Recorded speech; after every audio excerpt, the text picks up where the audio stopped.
Canada told the world today it's changing its approach to Indigenous rights. This work is necessary and long overdue. For years, the previous Conservative government objected to the UN Declaration on the Rights of Indigenous People, largely because it requires their consent before bringing in new laws or developing their land.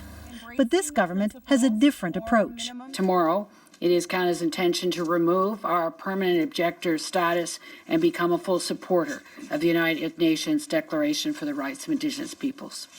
Adopting the UN Declaration was part of the Liberal government's election promise to revamp its relationship with Aboriginal people. For this vision to be realized, Indigenous peoples need to be empowered to take back control of their own lives in partnership and with the full support of all Canadians. The UN Declaration recognizes Indigenous human rights, their right to self-determination, to their language, and to land, among other things. It's not binding, but the declaration could be part of efforts towards greater Aboriginal control over community housing or health.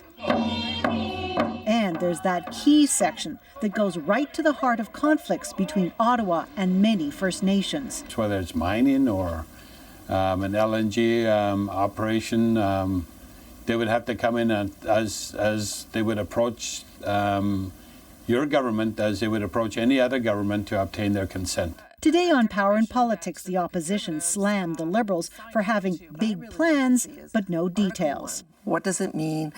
Are we going to have to change laws? What are the costs going to be? How are we going to move it forward? We'll hear more details tomorrow about how Canada plans to implement the UN Declaration. But it's clear the federal government plans to use it to sweep away old habits and laws that it says are part of Canada's colonial past. Margo, McDiarmid, CBC News, Ottawa.